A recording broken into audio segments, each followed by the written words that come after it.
The knock came at 2:17 a.m., soft but insistent enough to pull me from the edge of sleep.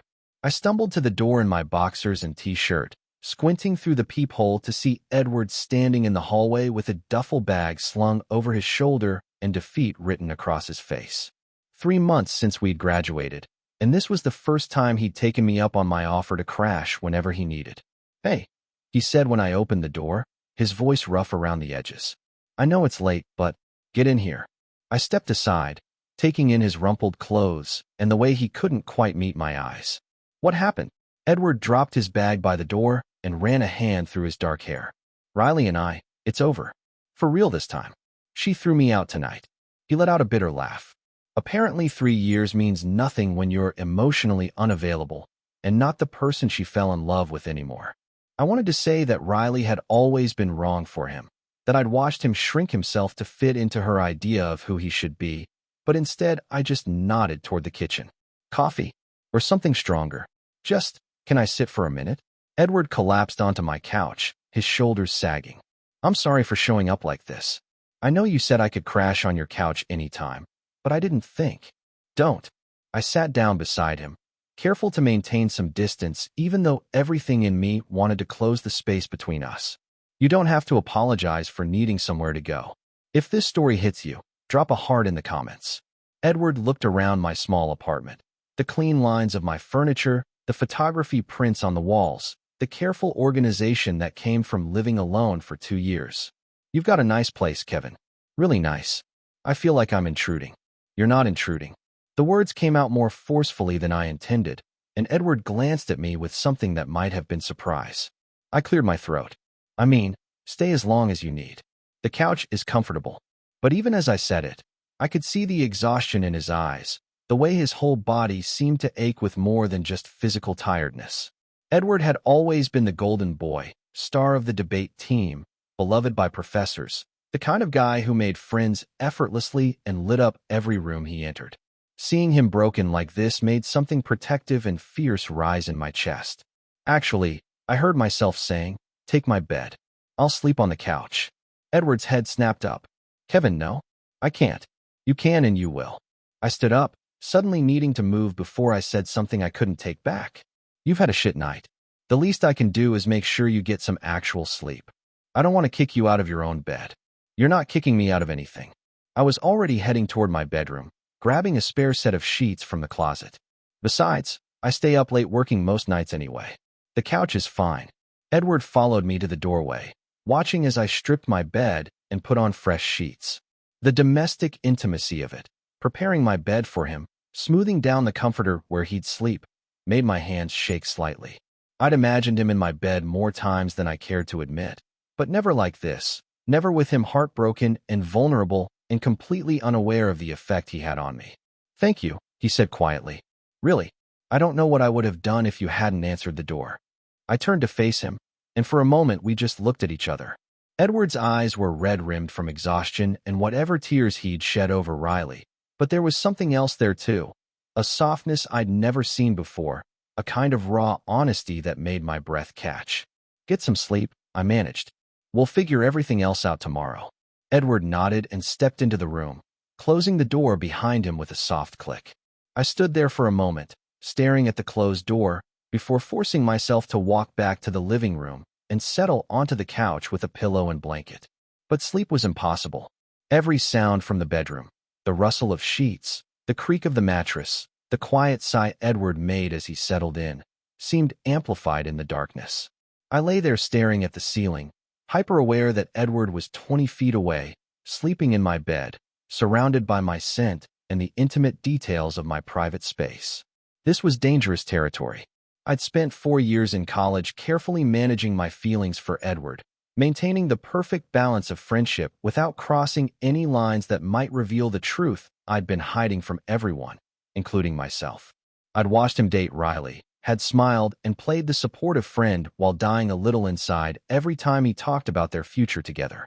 I'd convinced myself that what I felt was just admiration, just the normal affection of a close friendship. But lying here in the dark, listening to Edward's breathing slowly even out in sleep, I couldn't lie to myself anymore. The relief I'd felt when he showed up tonight wasn't just concern for a friend in need. The way my heart had raced when he'd looked at me with those tired, grateful eyes wasn't just sympathy.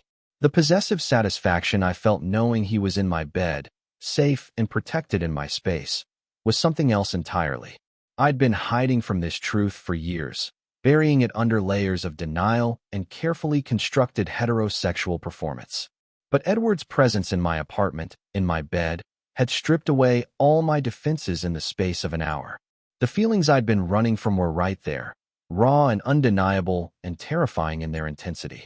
I was in love with my best friend. I had been for years. And now he was sleeping in my bed, heartbroken and vulnerable, and completely unaware that the person offering him shelter was the same person who'd been quietly destroying himself with wanting something he could never have. The worst part was that I didn't regret letting him stay. Even knowing how much harder this would make everything. Even knowing that watching him rebuild his life from the safety of my couch would be a special kind of torture, I couldn't bring myself to wish he'd gone anywhere else. Edward was here, in my space, breathing quietly in the darkness. And for tonight, that was enough. The morning sun filtered through Kevin's apartment windows as he stirred awake on his couch, neck stiff from the unfamiliar sleeping arrangement. The sound of running water from the bathroom reminded him that Edward was still here, still real, still occupying the space Kevin had offered without thinking through the consequences. One night, Kevin had told himself, Edward just needed one night to figure things out after Riley. That was 3 weeks ago. Kevin stretched, wincing at the crick in his spine, and padded to the kitchen to start coffee. The routine had become second nature now. 2 cups, Edward's with extra sugar, the way he'd learned his friend preferred it during their late-night study sessions in college. Except those sessions had been 3 months ago, before graduation scattered their friend group across different cities and career paths. Before Kevin had convinced himself that the flutter in his chest whenever Edward laughed was just nostalgia for simpler times. Morning. Edward's voice was rough with sleep as he emerged from the bathroom, hair still damp and sticking up at odd angles. He wore one of Kevin's old college t-shirts that had somehow migrated from the couch to his overnight bag to his regular rotation. The sight of Edward in his clothes should have felt casual, friendly. Instead, it made Kevin's stomach twist with something he refused to name. Coffee's almost ready, Kevin managed, focusing intently on the brewing machine. Sleep okay? Better than I have in months, Edward admitted, settling at Kevin's small dining table. I keep meaning to ask, are you sure this arrangement isn't driving you crazy? I know you value your space. Kevin did value his space. His apartment was his sanctuary, carefully organized and quiet, perfect for his work as a graphic designer.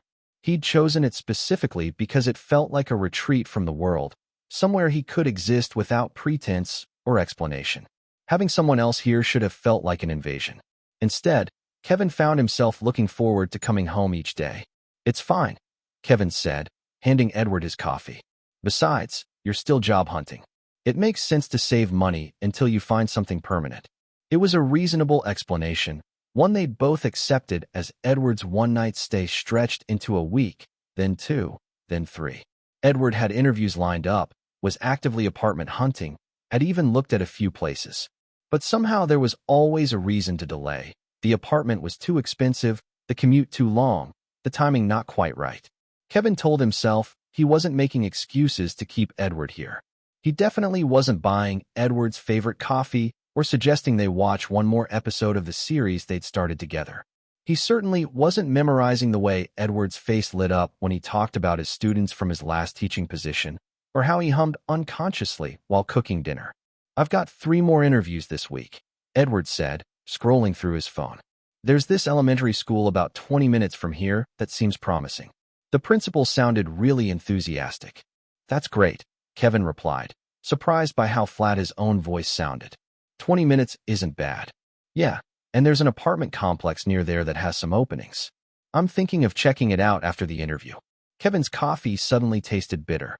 Efficient. Edward looked up, something flickering across his expression. I mean, I don't have to rush into anything. The interview might not even go well. But if it does go well, you'll want to be close to work, Kevin said, hating how rational he sounded. Makes sense. They fell into silence, the easy morning rhythm suddenly feeling strained. Kevin retreated to his home office, A corner of the living room he'd sectioned off with a desk and good lighting.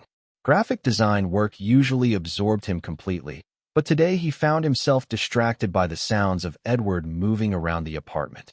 The soft thud of Edward's feet on the hardwood floors, the rustle of pages as he graded papers at the kitchen table, the low murmur of phone calls with potential employers. Domestic sounds, comfortable sounds, sounds that had become the soundtrack to Kevin's daily life without him quite realizing it. Around noon, Edward appeared beside his desk with a sandwich and a glass of water. "Lunch break," he announced, setting them down with the kind of casual care that made Kevin's chest tighten. "You've been staring at that logo design for an hour." "Have I?" Kevin blinked at his screen, realizing Edward was right. The client's logo had been finished for 45 minutes, but he'd been sitting there, supposedly refining details while actually listening to Edward's phone conversation with the school district. "Come eat with me," Edward said. "I made enough for both of us." This was how it had been for 3 weeks. Edward cooking dinner most nights, both of them claiming it was just practical. He had time during the day. Kevin was busy with work. It was easier than ordering takeout. But there was something about the way Edward set the table for two, the way he'd learned Kevin's preferences and dietary restrictions, the way he'd light the small candle Kevin kept on the counter but never used. It felt like playing house. It felt like something Kevin had never let himself want. "So," Edward said as they ate, "I was thinking about what you said the other night, about how you've never really dated anyone seriously." Kevin nearly choked on his sandwich. "What about it? It just seems weird, you know? You're a catch. Good job. Your own place. You're thoughtful and funny and—" Edward gestured vaguely. "I don't know. I would have thought you'd be beating people off with a stick." "Maybe I'm just picky," Kevin said carefully. "Or maybe you're just not putting yourself out there enough. When's the last time you even went on a date?" Kevin tried to remember. There had been a few awkward coffee meetings with women from dating apps, conversations that felt like job interviews where he was applying for a role he didn't want. A setup his coworker had arranged that ended with him making polite excuses and fleeing before dessert. All of it feeling like elaborate performance art, like he was trying to convince himself as much as anyone else. "It's been a while," Kevin admitted. "See? That's what I mean. You're too isolated here. Maybe when I move out, you should try online dating again. Put yourself back out there."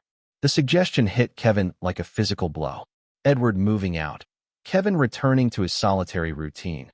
Dating people he felt nothing for while pretending he wasn't counting the days until Edward might call or visit. The thought made him feel hollow. "Maybe," Kevin said. That evening, they settled into their usual routine. Edward on one end of the couch, Kevin on the other, sharing a bowl of popcorn while they watched television. It was comfortable, familiar, and Kevin found himself studying Edward's profile in the flickering light from the screen. The way Edward's hair fell across his forehead, the concentration on his face during dramatic scenes, the unconscious way he'd reach for popcorn at the same time Kevin did, their fingers brushing in the bowl. 3 weeks of this. 3 weeks of shared meals and easy conversation, and the kind of comfortable silence that Kevin had never experienced with anyone else. 3 weeks of Edward's presence filling spaces in Kevin's life he hadn't even realized were empty. 3 weeks of falling deeper into something he couldn't name and couldn't stop. "Kevin," Edward's voice cut through his thoughts. "You okay? You seem distracted tonight." "Just tired," Kevin lied, forcing himself to focus on the television. Long day. But as Edward settled back into the couch cushions, Kevin caught him stealing glances too, something thoughtful and uncertain in his expression. For a moment, Kevin wondered if Edward was feeling the same strange pull, the same sense that they were balancing on the edge of something that could change everything. Then Edward's phone buzzed with a text message, and the moment dissolved as Edward reached for it, his face lighting up with professional excitement. "The elementary school wants me to come in for a second interview," Edward said. "Tomorrow afternoon." "That's great," Kevin said, and meant it, even as something inside him began to fracture. "Really great." As they settled back into watching television, Kevin tried to ignore the growing certainty that his time with Edward was running out, and that he was nowhere near ready to let him go. I watch Edward butter his toast with the same methodical precision he uses to grade papers, and something twists in my chest. 3 weeks. 21 days of shared morning coffee, of Edward humming while he cooks dinner, of falling asleep to the sound of him breathing in my bed just 20 feet away. 21 days of pretending this is temporary when every fiber of my being wants it to be permanent. The interview went well yesterday, Edward says, not looking up from his breakfast. The principal seemed impressed with my portfolio. My coffee suddenly tastes bitter. That's great. I manage, forcing enthusiasm into my voice. When would you start? Next month, if I get it. It's only 15 minutes from here, actually. He glances up, and I catch something in his expression before he looks away again. I've been thinking I should probably start looking at apartments in that area. The words hit me like a physical blow, but I nod like a supportive friend should. Makes sense. Shorter commute. What I don't say, I've been subtly discouraging every apartment he's mentioned. The one with the broken air conditioning that I convinced him would be miserable in summer. The studio that I pointed out had terrible lighting for his morning routine. The place with the great kitchen that I researched just enough to mention the noise complaints from previous tenants. I'm a terrible friend. I'm also completely, hopelessly in love with him. Edward reaches across the small table for the jam, and his fingers brush mine. The contact lasts maybe half a second, but it sends electricity up my arm. I wonder if he feels it too, or if I'm just projecting my own desperate longing onto every innocent touch. You've been so good to me, Kev, he says quietly. I don't know what I would have done without you these past few weeks. The gratitude in his voice makes me want to confess everything and run away at the same time. Instead, I shrug like it's nothing. That's what friends do. Friends. The word feels like a cage I've locked myself into. After Edward leaves for another job interview, I try to focus on work. I have a logo redesign due tomorrow, but every time I look at my computer screen, I see Edward's face instead. The way he laughs at his own jokes. The concentrated furrow between his eyebrows when he's reading. The soft vulnerability in his eyes when he talks about his breakup with Riley. I've memorized everything about him without meaning to. The way he takes his coffee, black, no sugar, but he'll add cream if it's particularly strong. How he always does the dishes immediately after dinner because he hates waking up to a messy kitchen. The fact that he reads before bed every night, usually mystery novels, and sometimes I hear him gasp or chuckle softly from my room. My room. Except it's not anymore, is it? It's become Edward's room, and I've become the guest sleeping on my own couch. The strangest part is how right it feels. How coming home to Edward feels more like home than this apartment ever did when I lived here alone. I'm spiraling. I know I'm spiraling, but I can't seem to stop. Around noon, I give up on work and walk to the grocery store. Without thinking, I grab Edward's favorite coffee beans, the expensive ones he mentioned liking but never buys for himself. I add the Greek yogurt he prefers, the sourdough bread he's been talking about wanting to try, ingredients for the pasta dish he mentioned wanting to make. I'm halfway through checkout when I realize what I'm doing. I'm shopping for him like we're a couple. Like this is our life together instead of a temporary arrangement that's already lasted 3 weeks longer than it should have. The cashier asks if I found everything okay, and I almost laugh. No, I want to say, I can't find the courage to tell my best friend I'm in love with him. I can't find a way to make him stay without seeming desperate. I can't find a way to stop wanting something I can't have. Instead, I smile and say yes. When I get home, Edward is already back, sitting on the couch with his laptop. He looks up when I enter, and his face lights up in a way that makes my heart skip. How did the interview go? I ask, setting the groceries on the counter. Really well, actually. I think I have a good shot. He closes the laptop and joins me in the kitchen. They want references, though. Would you mind if I listed you? You've seen me in action these past few weeks more than anyone. Of course, I say, though the request feels like another nail in the coffin of my secret hopes. He's moving forward with his life, and I'm still here, stuck in this liminal space between friendship and something more. Edward starts unpacking the groceries, and I watch his hands move with familiar efficiency. You got the good coffee, he says, sounding pleased. And the sourdough I mentioned. You didn't have to do that. I wanted to. I say, and it comes out more intense than I intended. He looks at me curiously, and for a moment, I think he might ask what I mean. Instead, he smiles and says, I'll make us that pasta tonight. As a thank you. The rest of the afternoon passes in comfortable routine. Edward grades papers at the kitchen table while I work on my laptop nearby. We don't talk much, but there's an easy intimacy in the shared silence. This is what I'll miss most when he leaves. Not just his presence, but this feeling of companionship, of not being alone in my own space. Around 5, Edward closes his laptop and stretches. "I think I'll take a shower before I start dinner," he says. I nod, trying to focus on my screen, but I'm hyper-aware of his movements. The sound of the bathroom door closing, the water starting, the soft thud of clothes hitting the floor. I've become attuned to the rhythm of his routines, and it's both comforting and torturous. 20 minutes later, I hear the water shut off, and I know I should look away from the hallway. I should focus on my work, give him privacy to get dressed. But when the bathroom door opens and Edward emerges in just a towel, his hair damp and his skin flushed from the heat, I can't look away. He's beautiful, not just attractive, though he is that, with his lean build and the way water droplets catch the light on his shoulders, but beautiful in a way that makes my chest ache. There's something vulnerable about him like this, unguarded and natural, and I want to memorize every detail. Our eyes meet across the apartment, and something passes between us. A moment of recognition, of awareness, of possibility. Edward's grip tightens on his towel, and I see his Adam's apple bob as he swallows. "I forgot to grab clothes," he says, his voice slightly hoarse. "It's okay. I manage, though my voice sounds strange even to me." He takes a step toward my room, his room, and then stops. We're maybe 10 feet apart, but the distance feels charged with electricity. I can see the rise and fall of his chest, the way his lips part slightly like he's about to say something. I should look away. I should make some joke about giving him privacy or offer to grab his clothes for him. Instead, I stay frozen, caught in his gaze, feeling like every secret I've been keeping is written across my face. "Kevin," he says softly, and there's something in his voice I've never heard before. Something that makes my heart race and my palms sweat. "Yeah." He opens his mouth, then closes it, shakes his head slightly. "Never mind. I'll just get dressed." He disappears into the bedroom, and I'm left sitting there, my heart pounding like I've just run a marathon. What just happened? What was he going to say? And why did it feel like we were balanced on the edge of something that could change everything? I hear him moving around in the bedroom, the soft sound of drawers opening and closing. When he emerges 10 minutes later, fully dressed and with his hair combed, the moment has passed. But something has shifted between us, something I can't name but can feel in the way he avoids my eyes, in the careful distance he maintains as he starts preparing dinner.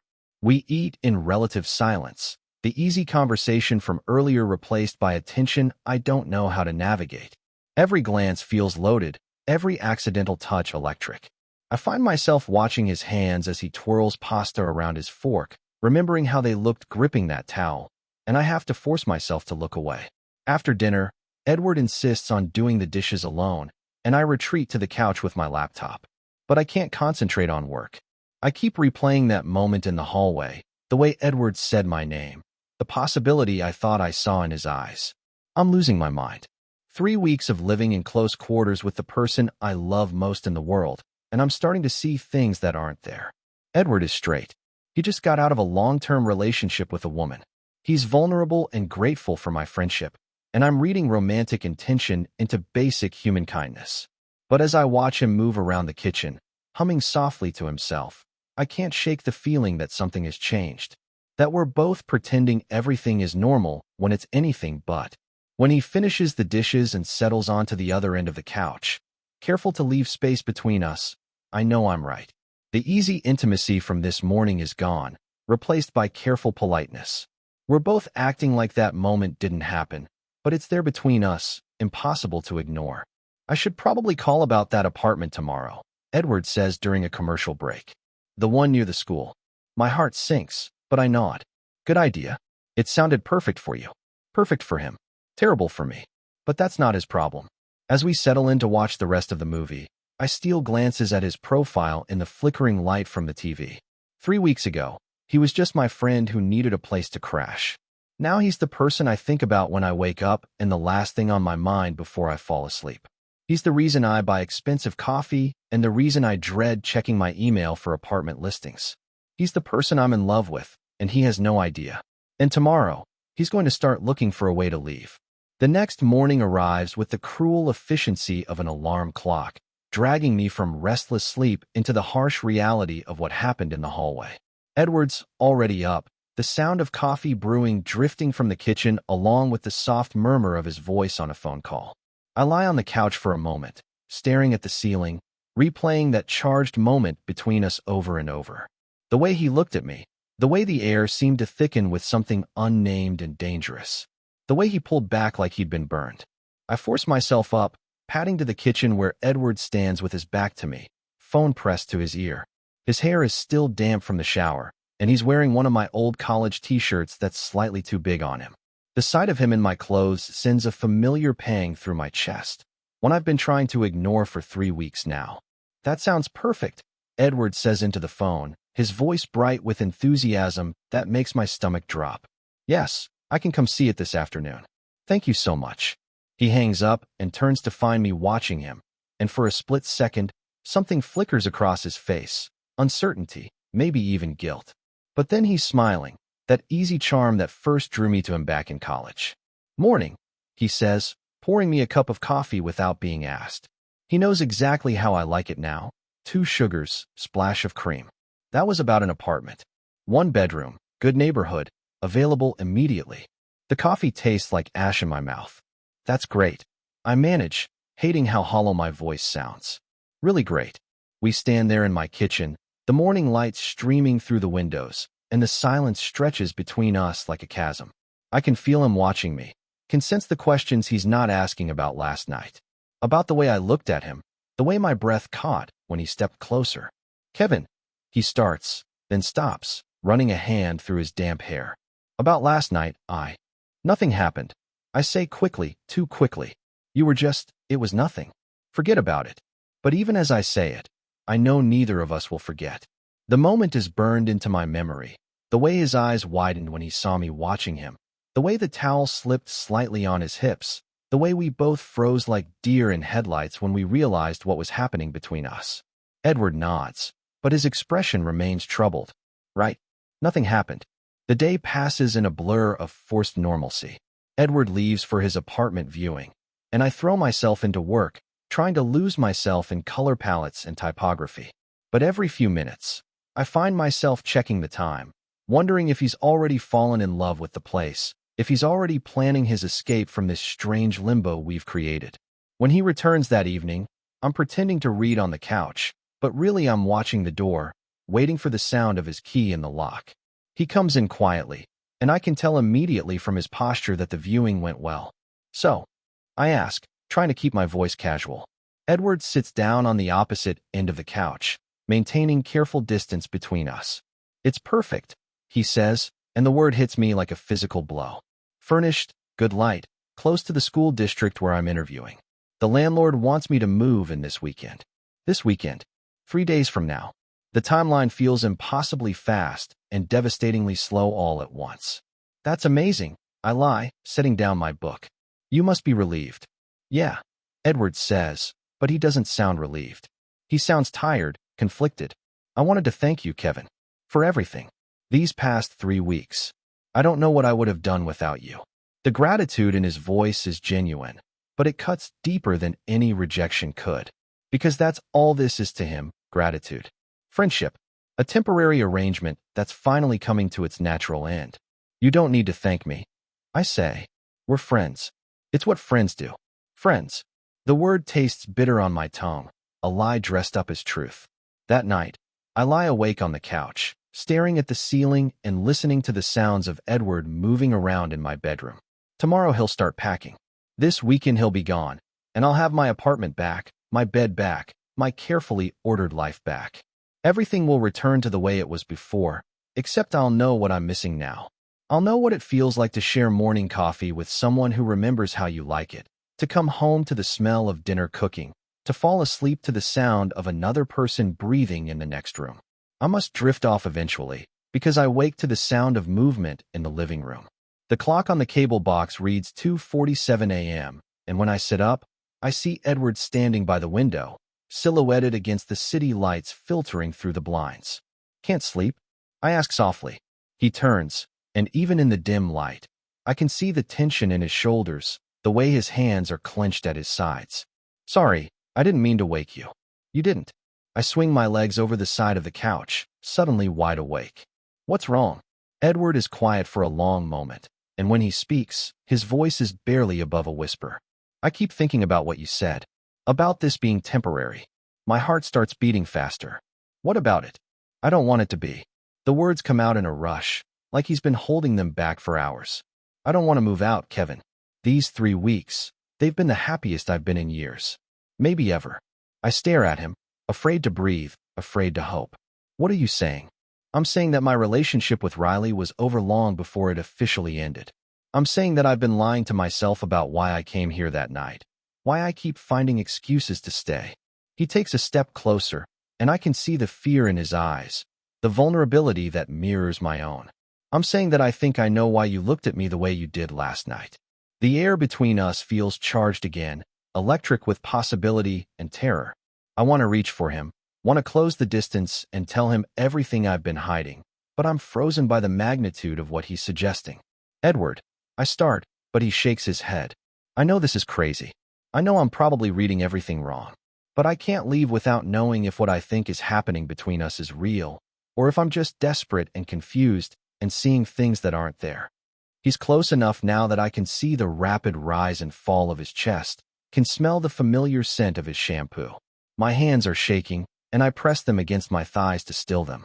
You're not seeing things. I whisper, the words torn from somewhere deep inside me. You're not crazy. Edward's breath catches, and for a moment, we just stand there, 2 feet apart in my dark living room. The truth hanging between us like a bridge neither of us is sure we're brave enough to cross. I don't know what I'm doing, he admits, his voice breaking slightly. I've never felt this way about anyone like this. About a man. Neither have I say, and it's only a partial lie. I've never felt this way about anyone, period. I've been hiding for so long. I forgot what it felt like to want something real. Edward reaches out then, his fingers brushing against mine, and the contact sends electricity shooting up my arm. What does this mean for us? I look at him, really look at him, and see my own fear and hope reflected back at me. I don't know, I admit, but I know I don't want you to leave. I know that these 3 weeks have been the most real I've ever felt, and I know that I'm terrified of ruining our friendship, but I'm more terrified of letting you walk away without telling you that I'm falling in love with you. The confession hangs in the air between us, raw and honest and irrevocable. Edward's eyes widen, and I brace myself for rejection, for the careful retreat back into friendship, for the gentle explanation of why this can't work. Instead, he steps closer, his hand finding mine properly now, fingers interlacing. Kevin, he says, and my name on his lips sounds like a prayer, like a promise, like the beginning of something I never dared to hope for. The next morning arrives with the weight of unfinished business pressing down on my chest. I wake up on the couch where I've been sleeping for 3 weeks, but instead of the usual sounds of Edward moving around the kitchen, there's only silence. The apartment feels different somehow, charged with the memory of last night's conversation and that moment when he pulled his hand away from mine. I find Edward in the bedroom, methodically folding clothes into a suitcase I've never seen before. The sight hits me like a physical blow. He's really leaving. Tomorrow is Saturday, and by Sunday evening, this apartment will be mine again. Just mine. The thought makes my stomach turn. Morning, he says without looking up, his voice carefully neutral. I figured I should start packing. Don't want to leave everything until the last minute. I lean against the doorframe, watching him fold a blue sweater I bought him last week when he mentioned being cold. He doesn't know I bought it specifically for him. I told him I'd ordered the wrong size online. Now he's packing it away like it never meant anything. Edward, about last night. It's okay. He cuts me off, still not meeting my eyes. I get it. Things got intense. We were both tired. Emotions were running high. We don't have to make it weird. But it is weird. Everything is weird now. The way he's holding himself so carefully, the way he won't look at me, the way he's packing like he can't wait to get out of here. This isn't the Edward who's been sharing my space for 3 weeks. The one who leaves his coffee mug next to mine in the sink and falls asleep during movies on my couch. I spend the day trying to work, but every sound from the bedroom, the zip of his suitcase, the rustle of clothes, the quiet thud of books being stacked, feels like a countdown to losing him. By afternoon, I can't take it anymore. I close my laptop and find him in the kitchen, making what looks like enough pasta for 2 people out of habit. You don't have to cook for me, I say. If you want to go out, celebrate your new place. He turns around, and for the first time today, really looks at me. Do you want me to go out? The question hangs between us, loaded with everything we're not saying. I could lie. I could make this easier for both of us by pretending last night didn't happen, by letting him think I was just caught up in the moment. But looking at him now, seeing the uncertainty in his eyes, I realize I can't keep doing this. I can't keep pretending. No, I say quietly. I don't want you to go anywhere. Something shifts in his expression, but before he can respond, the timer for the pasta goes off. We eat dinner in relative silence, the weight of unspoken words filling the space between us. Every bite feels like I'm swallowing glass, knowing this might be one of our last meals together like this. After dinner, Edward retreats to the bedroom while I clean up, and I can hear him moving around, probably finishing his packing. The sound of tape being pulled from a dispenser makes me flinch. He's sealing boxes, making this real and final. By 9 o'clock, I can't stand it anymore. I've been pacing the living room for an hour, rehearsing conversations in my head, trying to find the right words. But there are no right words for this. There's only the truth, and I've been hiding from it for too long. I knock on the bedroom door, even though it's technically my bedroom. Edward, can we talk? He opens the door, and I can see the room behind him, boxes stacked neatly, suitcase zipped and ready. It looks like he's erasing every trace of himself from my life. What's up? He asks, but his voice is guarded. I need to tell you something. I say, my heart hammering against my ribs. And I need you to let me get through it before you say anything, okay? He nods, stepping back to let me into the room. I sit on the edge of the bed he's been sleeping in for 3 weeks, the bed that still smells like his shampoo, and try to find the courage I've been searching for all day. Last night, when I reached for your hand, that wasn't just a moment of weakness or confusion. I begin, my voice shaking. And this, having you here, these 3 weeks, this has been the most real I've ever felt in my life. Edward is standing by the window, his back to me, but I can see his reflection in the glass. He's listening. I've been hiding who I am for years. I continue, the words coming faster now. From my family, from friends, from myself. I convinced myself it was easier to just not deal with it. To stay safe and alone rather than risk everything for something that might not work out. I take a shaky breath. But then you showed up at my door 3 weeks ago, and everything changed. Not just because you were here, but because of who you are. The way you make coffee in the morning like you're conducting an orchestra. The way you get excited about lesson plans and talk about your students like they're your own kids. The way you've made this place feel like home instead of just somewhere I sleep. Edward turns around now, his face unreadable, but he doesn't interrupt. I'm in love with you. I say, the words finally out in the open. I've been in love with you for longer than these 3 weeks, if I'm being honest. And I know that's not fair to you, especially after everything you've been through with Riley. I know you came here looking for a place to crash, not to deal with your friends' feelings. My voice cracks, but I push through. I don't want you to move out because I'm selfish and I can't imagine going back to the way things were before. But more than that, I don't want you to move out because I think we could have something real together. Something worth taking a risk for. I stand up, needing to move, needing to do something with the energy coursing through me. I know this changes everything between us. I know it makes things complicated. But I couldn't let you leave without knowing the truth. You deserve to know why I've been looking at you the way I have. Why I keep finding excuses to keep you here. Edward is quiet for a long moment, and I can see him processing everything I've just said. The silence stretches between us, and I start to panic, wondering if I've just destroyed the best friendship I've ever had. I'm not asking you to feel the same way. I add quickly. I'm not asking you to change your plans or stay out of obligation. I needed you to know.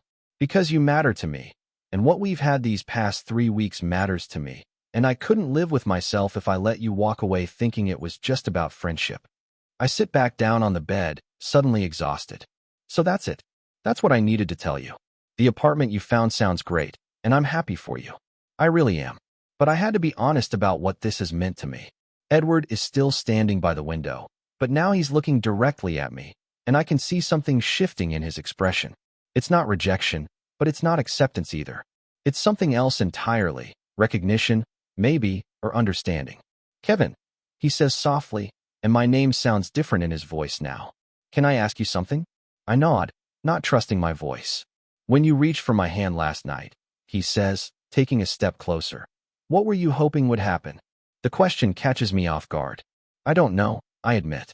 I wanted to touch you. I wanted you to know you weren't alone. And now, he asks, taking another step. What are you hoping will happen now? I look up at him, this man who's been living in my space and my heart for 3 weeks, and I realize I don't have to hope anymore. I can choose to be brave. Now I'm hoping you'll tell me what you're thinking. I say, because I've laid everything on the table, and I have no idea where your head is at. Edward sits down on the bed next to me, close enough that I can feel the warmth of his body, and for the first time since last night, he doesn't pull away. Edward stared at me for what felt like an eternity, his eyes searching my face as if trying to decode something written in a language he was still learning to read. The silence stretched between us, heavy with the weight of everything I'd just laid bare. I could hear my own heartbeat thundering in my ears, could feel the way my hands trembled slightly where they rested on my knees. This was it, the moment that would either change everything or destroy the best thing that had ever happened to me. Kevin, he said finally, his voice barely above a whisper. I need to tell you something. My stomach dropped. This was where he would let me down gently, where he would thank me for my honesty, but explain that he didn't feel the same way. I braced myself for the rejection, for the careful words that would try to preserve our friendship while making it clear that what I wanted could never happen. But Edward didn't pull away. Instead, he shifted closer on the couch, his knee brushing against mine.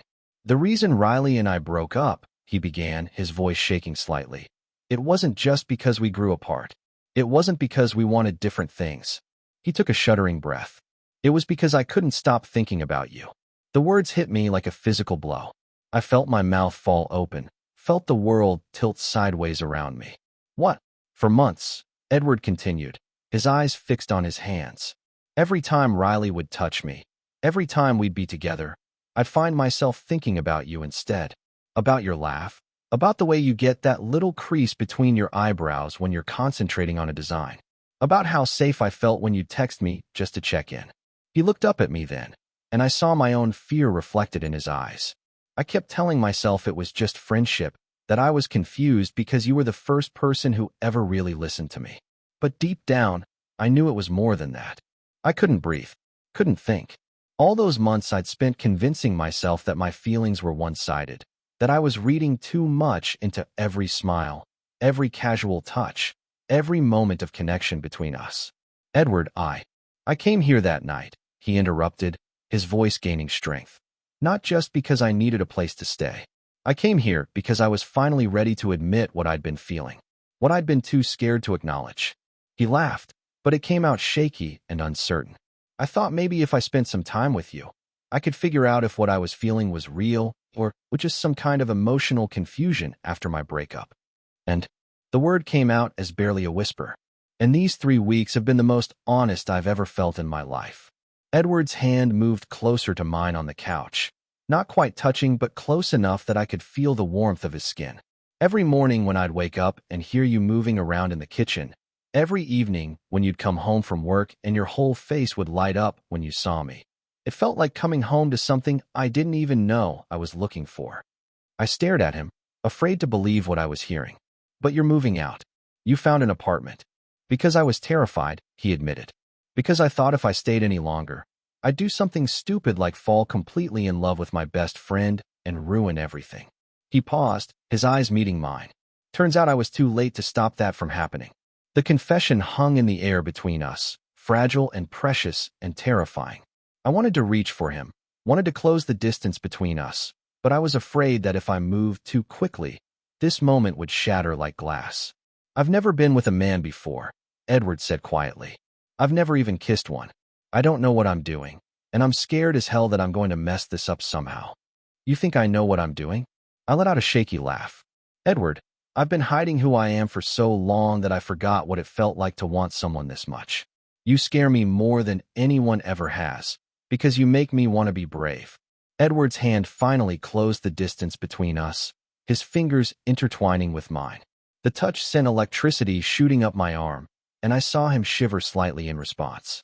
What does this mean for us? He asked. I looked down at our joined hands, at the way his fingers fit perfectly between mine, and felt something settle into place in my chest. I don't know, I admitted, but I know I don't want you to move out. Not because you need a place to stay, but because I can't imagine waking up in a world where you're not here. Kevin. My name on his lips sounded different now, charged with something I'd never heard before. When I looked up, he was closer than I'd realized, close enough that I could see the flecks of gold in his brown eyes, could feel his breath warm against my face. I'm still scared, he whispered. Me too, I whispered back. And then Edward was kissing me, his lips soft and uncertain against mine. It was nothing like the passionate, desperate kisses I'd imagined in my darker moments. It was tentative and sweet and absolutely perfect. His free hand came up to cup my face, his thumb brushing gently across my cheekbone, and I felt tears I didn't know I'd been holding back start to fall.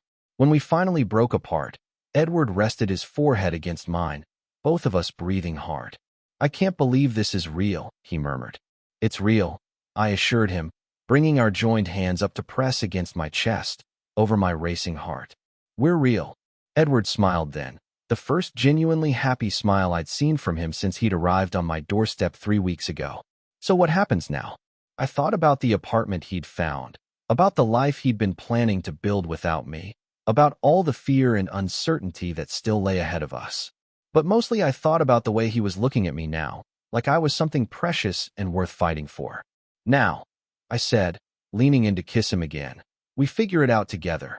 The morning light filtered through Kevin's blinds differently somehow, casting everything in a golden warmth that made the familiar apartment feel transformed. I woke slowly, acutely aware of Edward's steady breathing beside me, his arm draped loosely across my chest. For a moment, I lay perfectly still, afraid that moving might shatter whatever magic had settled over us in the night. Edward stirred first, his eyes fluttering open to meet mine. The shy smile that spread across his face made my heart skip in ways I was still getting used to acknowledging. Hi, he whispered, his voice rough with sleep. Hi yourself, I whispered back, unable to keep the grin off my face. How are you feeling? He stretched slightly, never breaking eye contact. Different. Good different. He paused, studying my face. A little terrified, if I'm being honest. Join the club, I admitted, reaching up to brush a strand of hair from his forehead. The simple gesture felt monumental, the first time I'd allowed myself to touch him with complete honesty about what it meant to me. Edward caught my hand, intertwining our fingers. So what happens now? I mean, I was supposed to move out today. The question hung between us, loaded with possibility and uncertainty. I'd been dreading this conversation for weeks, but now it felt like the most natural thing in the world. Do you want to move out?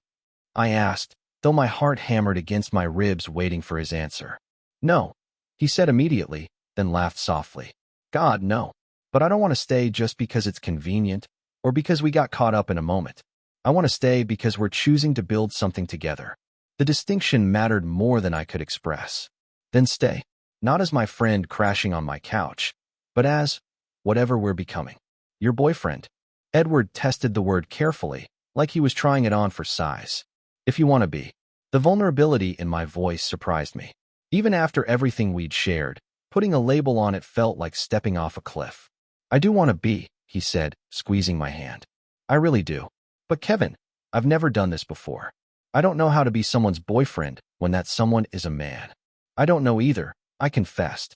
I've spent so long hiding this part of myself that I'm not sure I know how to be anyone's boyfriend, period. But maybe we can figure it out together. We lay there for a while longer, talking softly about practical things. Edward's job interview scheduled for next week, how to rearrange the apartment so it truly felt like both of ours, whether he should call the landlord about the apartment he'd put a deposit on. The mundane details felt precious somehow, like we were laying the foundation for something real. Eventually, hunger drove us from bed. Edward made coffee while I started breakfast, and we moved around each other in the kitchen with a new awareness, stealing touches and glances that would have been impossible yesterday.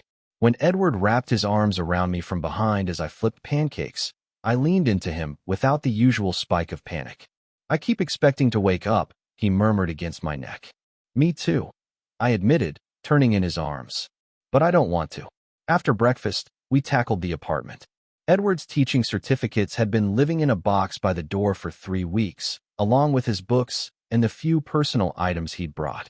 Together, we found places for everything. His certificates next to my design awards on the wall, his books integrated with mine on the shelves, his coffee mug claiming permanent residence next to mine in the cabinet.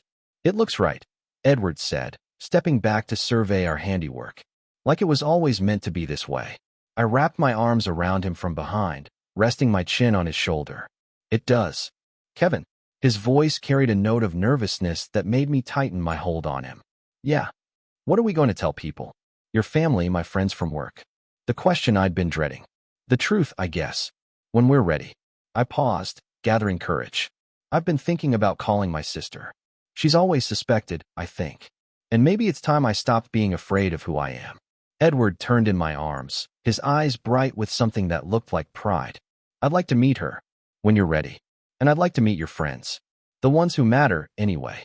We spent the afternoon on the couch, Edward's head in my lap as we watched a movie neither of us paid much attention to. I found myself running my fingers through his hair, marveling at the simple intimacy of it. 3 weeks ago, I never could have imagined this, the easy comfort, the way he fit against me like he belonged there. "I should probably call about that apartment," Edward said during a quiet moment. "Probably," I agreed, though the thought still made my stomach clench. He tilted his head to look up at me. "I'm not going anywhere, Kevin. Not unless you want me to." "I don't," I said quickly. "I really don't." As evening approached, we ordered takeout and sat on the floor, eating Chinese food straight from the containers and talking about everything and nothing. Edward told me about his interview on Tuesday, how nervous he was about starting over in a new school. I shared my anxiety about an upcoming client presentation, how much easier it felt to face challenges knowing he'd be here when I got home. "Is this what normal couples do?" Edward asked, gesturing at our impromptu picnic. "Eat terrible takeout on the floor and talk about their days?" "I have no idea," I laughed. "But I like it." "Me too." He reached for my hand, studying our intertwined fingers. "I keep thinking about what you said yesterday, about these 3 weeks being the most real you've ever felt. I understand that now. I feel more like myself with you than I ever did with Riley or anyone else."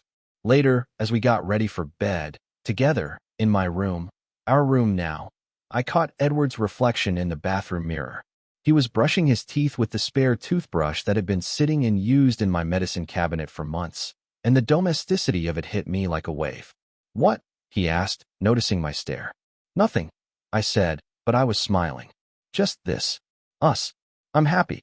He rinsed and turned to face me fully. Yeah.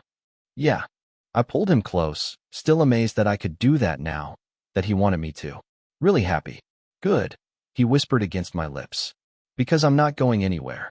As we settled into bed together for the second time, but the first time as something more than friends, I felt a peace I'd never experienced before. Edward curled against my side, his breathing already evening out towards sleep, and I realized that sometimes the best things in life happen when you're not looking for them. Sometimes they show up at your door at 2 a.m., heartbroken and homeless, and end up making your house feel like home for the first time. "Kevin." Edward's voice was drowsy, already half asleep. Thank you for letting me stay." I pressed a kiss to the top of his head, breathing in the scent of his shampoo that had become as familiar as my own. "Thank you for staying." 3 weeks ago, Edward was supposed to crash for a night. Now, lying here with him in my arms, I couldn't imagine my bed, or my life, without him. Some temporary arrangements, I realized, are meant to become permanent. And sometimes, the best thing you can do is stop counting the days and start making them count.